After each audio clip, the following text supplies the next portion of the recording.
আলেমদের অবদানকে এই সমাজে স্বীকার করা হয় না, বৈষম্য করা হয়। জালেমের জুলুমের বাইরে আমরা কেউ ছিলাম না। দাড়ি, টুপি, পাঞ্জাবি এগুলো থাকলেও অনেক সময় বৈষম্যের শিকার হতে হয়। আমাকে ফোন করা হয় যে আপনি মসজিদে নামাজ পড়াতে যাবেন না, যে কোনো মুহূর্তে আপনাকে এখান থেকে অ্যারেস্ট করা হতে পারে।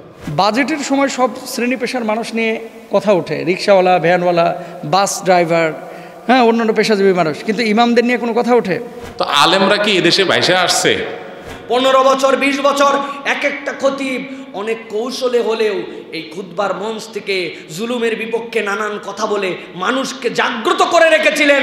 বাংলাদেশের কোনো আইন দিয়ে বাংলাদেশে কখনো কোনো মানুষের অপরাধ দূর করা সম্ভব নয়। আপনি দেখবেন দেশের কোনো ক্রাইসিস মোমেন্টে বা বিশেষ কোনো পরিস্থিতিতে বিশেষজ্ঞদের আলাপ সালাপ হয়, টকশো হয়, কিন্তু কোনো আলেমকে সেখানে সাধারণত ডাকে না। অনেক মসজিদ আছে কমিটিতে ইমাম সাহেব থাকে না, ইমাম সাহেব চাকর, আর ওনারা হলেন মাতবর।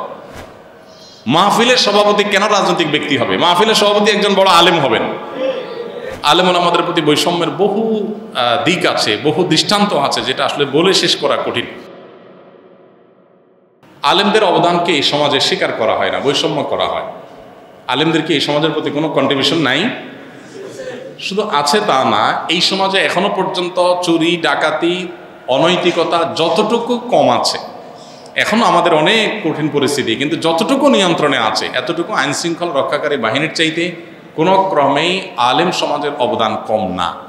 এতটুকু কম রাখার ক্ষেত্রে মসজিদের মিম্বর থেকে, মাহফিলের মঞ্চ থেকে এদেশে মানুষকে মনুষ্যত্ব শেখানো হয়, এদেশে মানুষকে নীতিনৈতিকতার কথা শেখানো হয়। হুজুরদের ওয়াজ শুনে কোনোদিন কেউ মাদকের পথে যায় নাই, হুজুরদের ওয়াজ শুনে কেউ কোনোদিন সন্ত্রাসী হয় নাই, হুজুরদের ওয়াজ শুনে কেউ বাবা মার অবাধ্য হয় নাই, কেউ সমাজে খারাপ কোনো কাজ করে নাই, বরং হুজুরদের ওয়াজ শুনে বহু খারাপ মানুষ ভালো হয়েছে। সো আলেমদের অবদানকে স্বীকার করা হয় না। আলেম ওলামাদের প্রতি বৈষম্যের বহু দিক আছে, বহু দৃষ্টান্ত আছে, যেটা আসলে বলে শেষ করা কঠিন। ধরেন বাজেট যখন হয়, জাতীয় বাজেট ঘোষণা করা হয়, বিভিন্ন টেলিভিশন থেকে দেখবেন যে বিভিন্ন শ্রেণী পেশার মানুষের ভাবনা নেওয়া হয়, আছে না? বাজেট নিয়ে বুদ্ধিজীবী কি বলছেন, পেশাজীবী কি বলছেন, ব্যবসায়ীরা কি বলছেন, হ্যাঁ, রাজনীতিকরা কি বলছেন, মন্তব্য নেওয়া হয়। এমনকি সাধারণ মানুষের মন্তব্য কোনো কোনো টিভি চ্যানেলের কোনো কোনো রিপোর্টে নেওয়া হয়, যে বাজেট নিয়ে সাধারণ মানুষের ভাবনা কি। একজন রিক্সাওয়ালাকে জিজ্ঞেস করা হয় আপনার কোনো মন্তব্য আছে কিনা। শুধু বাজেট না, এরকম অনেক বিষয় নিয়ে তাদের মতামত নেওয়া হয়, কিন্তু আজও পর্যন্ত কোনো আলেমের মতামত নিতে আপনারা দেখছেন কিনা আমি জানি না, আমি দেখিনি, আমার চোখে পড়ে নাই। তো আলেমরা কি এদেশে ভাইসে আসছে? 3.25 লক্ষ মসজিদ এদেশে, 3.25 লক্ষ মসজিদের 3.25 লক্ষ ইমাম খতিব, তারা মিনিমাম 3 থেকে 4 কোটি মানুষের প্রতিনিধিত্ব সরাসরি করে। তাদের মতামতের কোনো মূল্য নাই। আপনি দেখবেন দেশের কোনো ক্রাইসিস মোমেন্টে বা বিশেষ কোনো পরিস্থিতিতে বিশেষজ্ঞদের আলাপ সালাপ হয়, টকশো হয়, কিন্তু কোনো আলেমকে সেখানে সাধারণত ডাকে না। আমরা বিগত আমলে দেখছি যে কোনো কোনো আলেমকে যদি কোনো ইস্যুতে ডাকাও হয়, তো উদ্দেশ্য হলো আলেমরা আয়না 3-4 জন মিলে ধরার জন্য। দেখছেন না আপনারা, যে 3-4 জন মিলে একজন আলেমকে আয়না কিভাবে কোণঠাসা করবে ওই জন্য করা হয়। বৈষম্য বিরোধী আন্দোলন যেহেতু সফল হয়েছে, অতএব এই বৈষম্য সমাজ থেকে দূর হোক। মাদ্রাসার শিক্ষার্থীদের প্রতি, দাড়ি টুপির প্রতি, হিজাবের প্রতি, বোরকার প্রতি, পর্দার প্রতি, ইসলামের লেবাস পোশাকের প্রতি, মুসলমানদের কৃষ্টি কালচারের প্রতি, আলেম সমাজের প্রতি, মাদ্রাসার সর্বস্তরের শিক্ষার্থীদের প্রতি যত বৈষম্য আছে, এগুলো এই সমাজ থেকে ঝেঁটিয়ে বিদায় করতে হবে ইনশাআল্লাহ। এটা যদি আপনারা দূর করতে না পারেন কি হবে জানেন? আপনি কতদিন চাপায় রাখবেন? এই যে জুলুম চাপাইতে চাপাইতে একসময় ব্রাস্ট হয়ে গেছে না মানুষ, সংখ্যাগরিষ্ঠ মানুষকে আপনি কতদিন ইগনোর করে থাকবেন? দেখেন, যখনই তত্ত্বাবধায়ক সরকার বা অন্তর্বর্তীকালীন সরকার, ইন্টারিম গভর্নমেন্ট যখনই ফর্ম করে, আপনারা দেখবেন সেখানে বিভিন্ন শ্রেণী পেশার মানুষ নেওয়া হয়। এই প্রথম জীবনে দেখা গেছে যে একজন আলেম নেওয়া হয়েছে। এর আগে কোনোদিন কোনো আলেমকে কেউ কোনোদিন বলেও নাই। তাহলে এটা কি বৈষম্য না? এটা কি অবিচার না? আলেমরা কি লক্ষ লক্ষ কোটি কোটি মানুষের প্রতিনিধিত্ব করে না? মজার বিষয় হলো যাদেরকে নেওয়া হয় এরা এদেশের অনেকেই আছেন, আমি সবার কথা বলছি না, অনেকেই আছেন যারা এদেশের 1% মানুষেরও প্রতিনিধিত্ব করে না। 1% মানুষের সাথে তাদের কোনো জনসম্পৃক্ততা। এদের অনেককে দেখবেন যে কোনো এলাকায় মেম্বারিতে দাঁড় করা দিলে তারা মেম্বারিতেও মানুষ ভোট দিবে না, কিন্তু তারা দেখা যায় উপদেষ্টা হয়। আছে না নাই? আমি এটা এই আমলের কথা, আমি এটা বলতেছি চলমান আমাদের এখানকার কৃষ্টির কথা। আলেম আমাদেরকে কখনো গোনা হয় না। অনেক মসজিদ আছে কমিটিতে ইমাম সাহেব থাকে না, ইমাম সাহেব চাকর, আর ওনারা হলেন মাতবর। এখন হুজুররা যদি যায় বলে আমরা ঢাকা ইউনিভার্সিটি আমরা চালাবো, সবাই সব বাদ প্রফেসররা, তো এটা কখনো গ্রহণযোগ্য হবে? তাহলে মসজিদ কিভাবে আলেমদেরকে ইগনোর করে বাকিরা এসে চালাইতে পারে? রাজনৈতিক পেশি শক্তি আছে, আপনি সভাপতি, আপনি সেক্রেটারি, আর হুজুর বেচারা বিড়ালের মধ্যে বসে আছে। এই বৈষম্য দূর হওয়া দরকার আছে না নেই? মাহফিলের সভাপতি কেন রাজনৈতিক ব্যক্তি হবে? মাহফিলের সভাপতি একজন বড় আলেম হবেন, কারণ বক্তা কোনো ভুল কথা বললে এটা তো সভাপতি সাহেব ধরতে পারবে। কোনো দাঁড়িয়ালা মানুষ যদি বলে যে আমি সংবাদ পাঠক হতে চাই, কোনো একটা টিভি চ্যানেলে উনি যদি, ওনার সব যোগ্যতা আছে, উনি ধরেন সংবাদ পাঠক হিসাবে ওনার চেহারা সুরত সুন্দর, ওনার ভয়েস অনেক পরিষ্কার, ওনার সব যোগ্যতা আছে, শুধু সাথে কি আছে? দাঁড়িয়ে আছে। এরকম কোনো মানুষ যদি কোনো টিভি চ্যানেলে যায় বলে যে আমি সংবাদ পাঠ করতে চাই, তাকে কি করতে দেওয়া হবে নাকি হবে না? হবে। মহিলা মানুষ সংবাদ পাঠ করতে যাওয়া উচিত কি উচিত না শরীয়তের দৃষ্টিকোণ থেকে? সে আলাপ এক সাইডে রেখে আমি অন্য একটা কথা বলি। ধরেন একজন মেয়ে, তিনি বোরকা পরে বা হিজাব পরে, উনি যদি যায় মূলধারার মিডিয়াগুলোতে বলে যে আমি সংবাদ পাঠিকা হতে চাই, তাকে কি হিজাব পরে এটা করতে দেওয়া হবে? দেওয়া হবে না। আবার বলছি এটা জায়েজ, এটা শরীয়তের দৃষ্টিকোণ থেকে আমি মোটেই সাপোর্ট করছি না, কথার কথা বললাম। দায়িত্বই রাখেন শুধু অন্তত, তো দাড়ি পরে যদি কাউকে সংবাদ পড়তে দেওয়া না হয় তাহলে এটা দাড়ির প্রতি অবিচার না? আমার সংবিধান যদি আমার ধর্মচর্চার রাইট দেয়, তুমি আমাকে বাধা দেওয়ার কে? কিন্তু বাধা দেওয়া হচ্ছে কি হচ্ছে না? এই বৈষম্যটা আমাদের সমাজকে এমন একটা পর্যায়ে নিয়ে যাচ্ছে, এখান থেকে কিন্তু মানুষের ক্ষোভ এটা ভয়াবহ পর্যায়ে চলে যায়। এক ভাই জানতে চেয়েছেন যে বিগত স্বৈরাচার সরকারের সময়ে আপনি কোনো সমস্যার সম্মুখীন হয়েছেন কি? আল্লাহ রাব্বুল আলামিন আমাদেরকে সুন্দর একটা সময় দিয়েছে, কিন্তু এই সময়টা ঠিক কতদিন থাকবে আমরা কিন্তু কেউ জানি না। আমাদের কাঙ্ক্ষিত একটা অর্জন, কখন এটাকে নষ্ট করে দেওয়ার জন্য চেষ্টা তো চলছেই, কতদিন থাকবে, কতটা শক্তিশালী হবে, কতদিন স্থায়ী হবে আমরা কেউ জানি না। জালেমের জুলুমের বাইরে আমরা কেউ ছিলাম না। আজকে ঠিক যেই মসজিদের মিম্বার থেকে আমি কথা বলছি, এই মসজিদের মিম্বারে আমি যখন কথা বলছি আজকের এই দিনে, এইরকম মিম্বারে কথা বলার ক্ষেত্রে প্রায় সময় তো বাধার সম্মুখীন হয়েছে। অনেক সময় হেফাজতের ভাইদেরকে যখন দরপাকড় করা হচ্ছিল, আলেম ওলামাদেরকে যখন অ্যারেস্ট করা হচ্ছিল, মুফতি আমির হামজা সাহেবকে যখন অ্যারেস্ট করা হলো, ঠিক অ্যারেস্টের আগের দিন উনি আমাকে রাত্রিবেলায় ফোন দিয়েছিলেন, মেসেঞ্জারে আমার সাথে কথা হয় লম্বা সময় ধরে।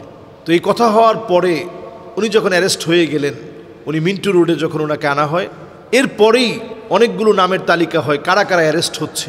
তখন আমাকে ফোন করা হয় যে আপনি মসজিদে নামাজ পড়াতে যাবেন না, যে কোনো মুহূর্তে আপনাকে এখান থেকে অ্যারেস্ট করা হতে পারে। আমি সেই মুহূর্তে চিন্তা করলাম যে আমি নামাজ পড়াই আল্লাহ রাব্বুল আলামিনের ঘরে, এই ক্ষেত্রে বাধা দিতে পারে, বাধা আসতে পারে, আমি জেনে শুনেই তো এই পথে আসছি। আমি কিন্তু একবারের জন্য নামাজ পড়ানো বন্ধ করিনি। এরপর আমাকে বলা হচ্ছিল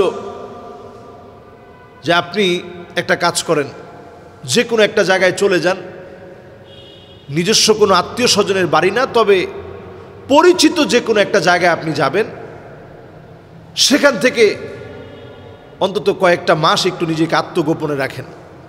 আমি স্পষ্ট তখন বলেছিলাম আমি তো কোনো চোর ডাকাত না, আমি একজন কোরআনুল কারীমের একজন প্রচারক, আমি তো আমার নিজেকে এইভাবে লুকাতে পারি না। 17 জন আলেমের নামে একটা তালিকা করা হয়, সেখানে আমার নাম যখন ছিল আমাকে তখন ডেকে নেওয়া হয়। ডেকে নিয়ে আমাকে প্রশ্ন করা হয় যে এই 17 জন আলেমের ভিতরে আপনার নামটাও রয়েছে। প্রথম যখন তালিকা হয় 17 জন আলেমের নামে আপনার নামটা এই তালিকার মধ্যে আছে, এই বিষয়গুলো আপনি আলোচনা করেছেন, এই বিষয়গুলো আলোচনা করার কারণে আপনার নামটা এখানে এসেছে। এরপর সর্বশেষ কালীগঞ্জ থেকে আমি মাহফিল করে ফেরার পথে তখন বাংলাদেশের 116 জন আলেমের নামে তালিকা হয়। যদিও সেই তালিকায় আমার নাম ছিল না, তারপরও আমার গাড়িটাকে আটকানো হয় এবং রয়ের লোক দ্বারা সম্ভবত আমার কাছে মনে হচ্ছিল, যদিও আমি এটা লাইভ করি নাই সেই সময়, আমাকে এসেই প্রথম প্রশ্ন করে যে কী নাম, কোত্থেকে আসছেন।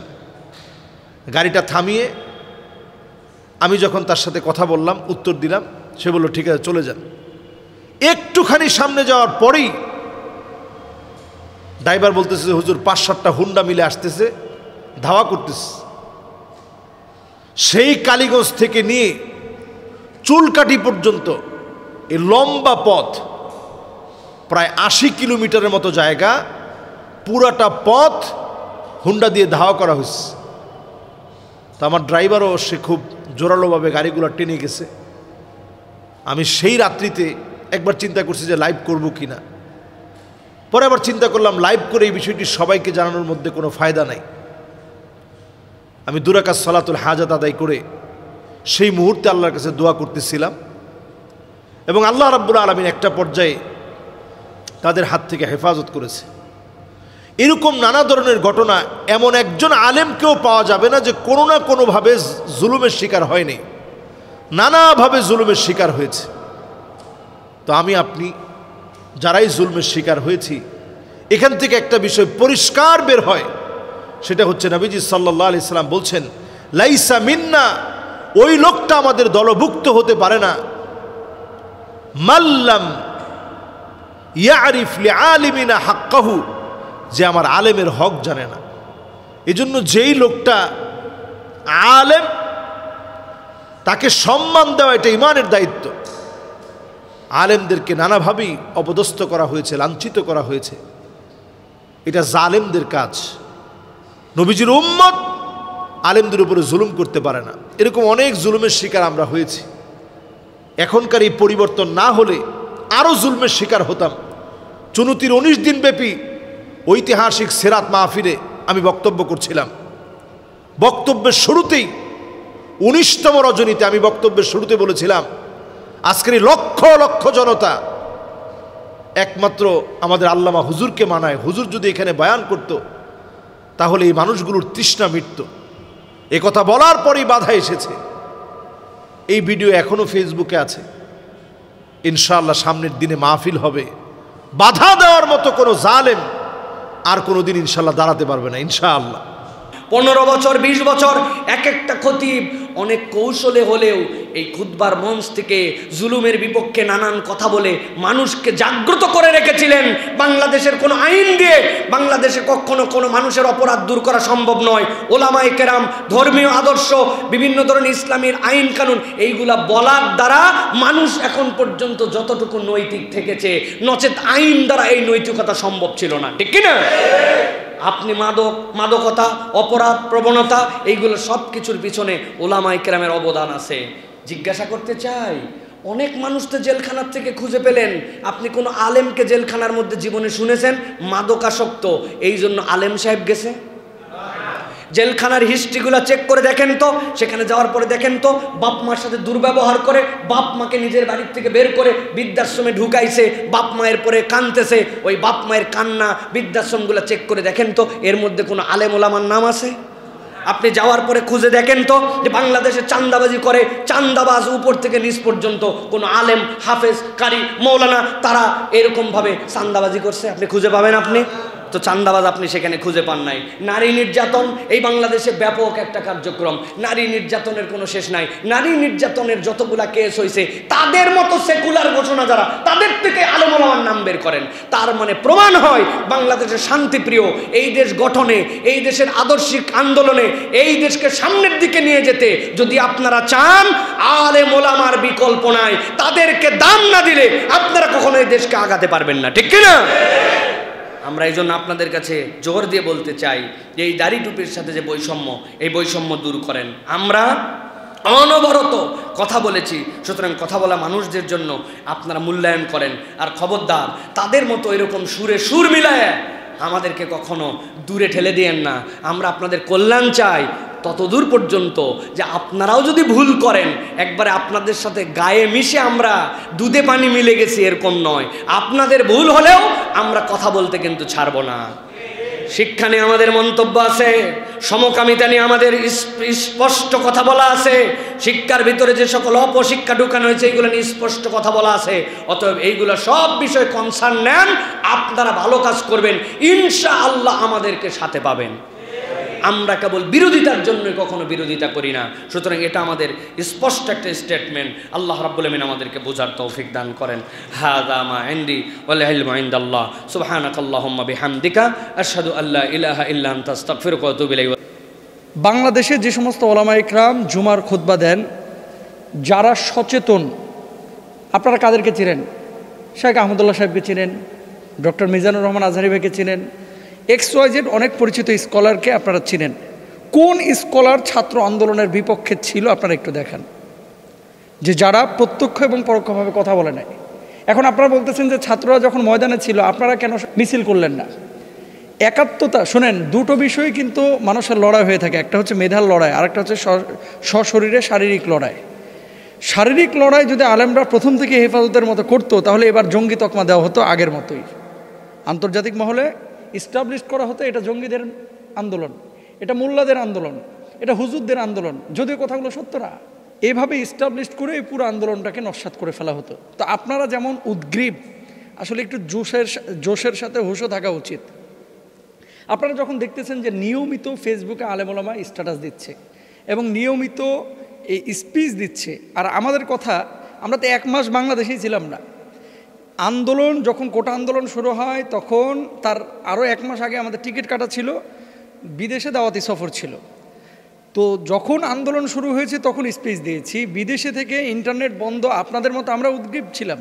তারপরে যেদিন সরকার পতন হয়েছে তার আগের দিনও পর্যন্ত আমরা ফেসবুকে স্ট্যাটাস দিয়েছি, সমর্থন জানিয়েছি।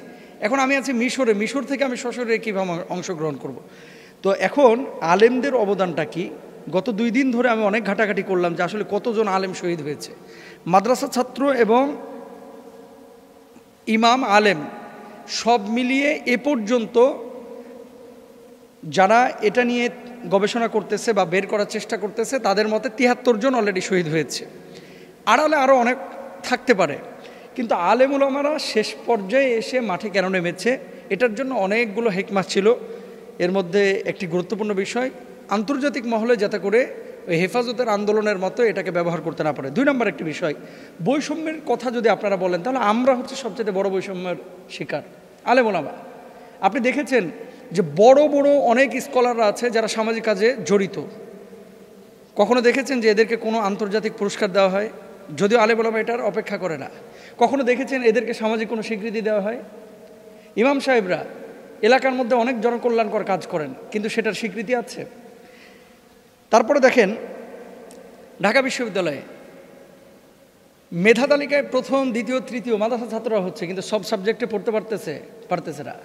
তো আলেমদের বৈষম্য নিয়ে কেউ কথা বলুক আর না বলুক, আলেমরা কিন্তু সবার পক্ষেই কথা বলে, বিশেষ করে জালেমের বিপক্ষে সবসময়। আরেকটা বিষয়, হৃদয় থেকে কিছু বিষয় কিন্তু আমাদের আছে। যেমন যেদিন সরকার পতন হলো তার আগের দিন রাত্রে আমি উমরা করলাম। তো উমরায় কাবার গিলাফ যখন আমি ধরেছি, কাবার গিলাফ ধরার পরে প্রথম দোয়াটা ছিল এই যে আল্লাহ জালেমের পতন আপনি দেন। যারা জুলুম করেছে মানুষের উপরে, করছে, শত শত ছাত্রদের যারা রক্ত ঝরিয়েছে, তো এই দোয়াটা আল্লাহর কাছে যে করলাম, এটা কি মানে ছাত্রদেরকে সমর্থন করা না? এখন আপনি যদি বলেন যে হুজুর রাত্রে কার জন্য দোয়া করেছেন, সকালে কার জন্য দোয়া করেছেন, বিদেশ থেকে কী করতেছেন, সব কিছু আপনাকে বলতে হবে, সেটা তো বলা সম্ভব না ভাই। আমি যখন কাবার দরজা ধরে কান্না করতেছিলাম, আমি দেখেছি স্পষ্টভাবে আমার পাশে আওয়াম মানুষ, দাড়ি কাটা 2 জন কান্না করে বলতেছে আল্লাহ আমার ছাত্র ভাইদেরকে হেফাজত করেন, কাবার দরজার সামনে। এই যে সরকার পতন হয়েছে যেদিন, তার আগের রাত্রের কথা বলতেছি আমি। তো দেখেন আলেমরা কিন্তু সবসময় জালেমের বিপক্ষে, মজলুমের পক্ষে।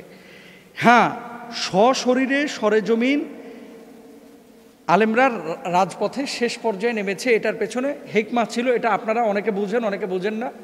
তো ফেসবুকে অনেকে লিখেছে, অনেকে জুমার বক্তব্য দিয়েছে, আমরাও বক্তব্য দিয়েছি যখন দেশে ছিলাম, কিন্তু বিদেশ থেকে তো সম্ভব হয়নি সব কিছু বলার, শুধু পোস্টের মধ্যে এবং দোয়ার মধ্যে আমরা ক্ষান্ত ছিলাম।